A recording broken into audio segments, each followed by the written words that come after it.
Halo semua, perkenalkan nama saya Dedi Miftah dengan NIM 2023-30001 dari Program Studi Manajemen Sumber Daya Perairan, Fakultas Perikanan dan Ilmu Kelautan, Universitas Papua. Oke, dalam video ini saya akan menjelaskan tentang manfaat plankton dalam bioteknologi. Sebelum kita membahas lebih inti, kita harus tahu dasarnya dulu, apa itu plankton?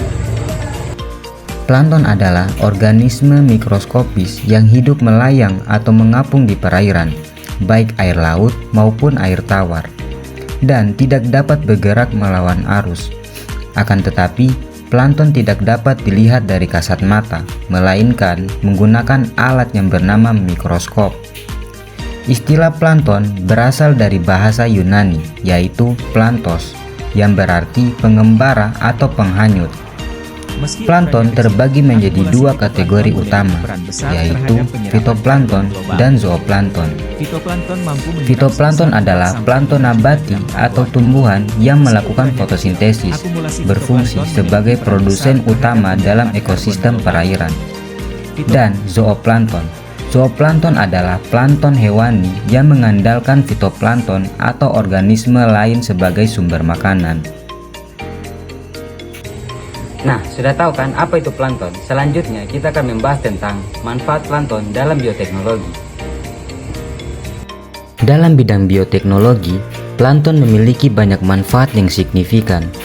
Fitoplankton tidak hanya berkontribusi terhadap produksi oksigen di atmosfer, tetapi juga digunakan dalam budidaya perikanan sebagai pakan alami yang kaya nutrisi. Penelitian dan inovasi dalam pengelolaan plankton dapat meningkatkan kualitas dan kuantitasnya, sehingga mendukung keberhasilan budidaya perikanan. Selain itu, plankton juga berperan dalam pengendalian pencemaran air dan pemantauan kualitas lingkungan, menjadikannya sebagai indikator kesehatan ekosistem perairan. Selanjutnya yaitu aplikasi bioteknologi pada fitoplankton. Yang pertama yaitu biofuel. Fitoplankton memiliki potensi besar sebagai sumber biofuel yang ramah lingkungan, berkontribusi pada pengurangan emisi gas rumah kaca. Proses pembuatan biofuel dari mikroalga ini relatif cepat, memakan waktu sekitar 2-3 minggu untuk menghasilkan biodiesel dan bioetanol. Fitoplankton seperti Chlorella vulgaris memiliki kaya akan lipid yang dapat diubah menjadi biodiesel melalui proses transesterifikasi. Selain itu, fitoplankton dapat menyerap karbon dioksida secara signifikan, membantu mengurangi konsentrasi gas rumah kaca di atmosfer. Yang kedua yaitu pangan. Fitoplankton seperti Chlorella vulgaris dan Spirulina merupakan sumber nutrisi yang kaya dan dapat diolah menjadi suplemen makanan serta bahan pangan alternatif. Kandungan protein yang tinggi, vitamin, dan asam lemak omega 3 dalam fitoplankton menjadikannya pilihan menarik untuk fortifikasi makanan. Proses ini tidak hanya meninggikan nilai gizi produk pangan, tetapi juga membantu mengatasi defisiensi gizi global. Dengan potensi besar dalam budidaya dan pemanfaatan, fitoplankton dapat berkontribusi signifikan terhadap ketahanan pangan di masa depan. Yang ketiga yaitu farmasi. Beberapa jenis fitoplankton menghasilkan senyawa bioaktif yang memiliki potensi pengobatan untuk berbagai penyakit. Misalnya, fitoplankton seperti Chlorella vulgaris dan Spirulina diketahui kaya asam lemak omega 3, protein, serta vitamin yang berkontribusi pada kesehatan manusia. Penelitian menunjukkan bahwa senyawa ini dapat membantu dalam proses penyembuhan cedera otot dan meningkatkan sistem kekebalan tubuh. Selain itu, fitoplankton juga berperan dalam mengendalikan penyakit pada hewan, seperti dengan menekan pertumbuhan bakteri patogen di lingkungan budidaya.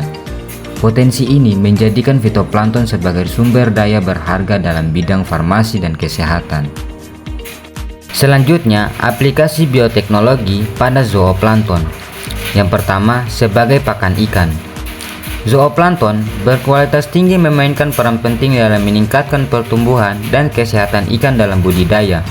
Sebagai sumber pakan alami, zooplankton seperti Rotifera, Copepoda, dan Crustacea kecil kaya akan protein, lemak, dan nutrisi penting lainnya yang diperlukan untuk perkembangan ikan.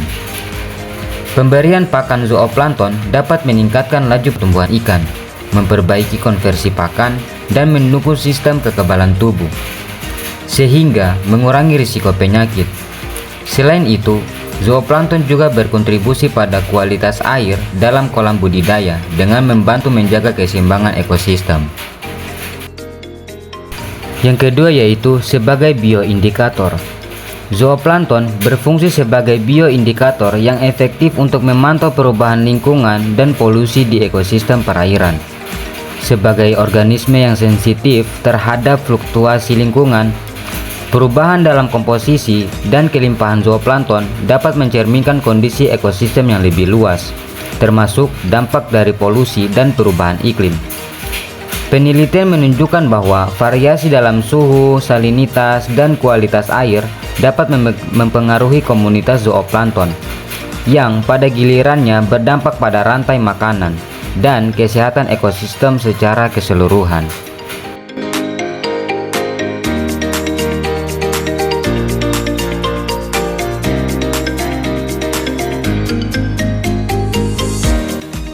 Selanjutnya kita masuk di kesimpulan. Fitoplankton dan zooplankton memiliki peran yang sangat penting dalam berbagai aspek, mulai dari kesehatan manusia, sumber energi alternatif, hingga keberlanjutan ekosistem perairan. Fitoplankton tidak hanya kaya akan nutrisi dan senyawa bioaktif yang bermanfaat untuk kesehatan dan pengobatan, tetapi juga dapat diolah menjadi biofuel yang ramah lingkungan.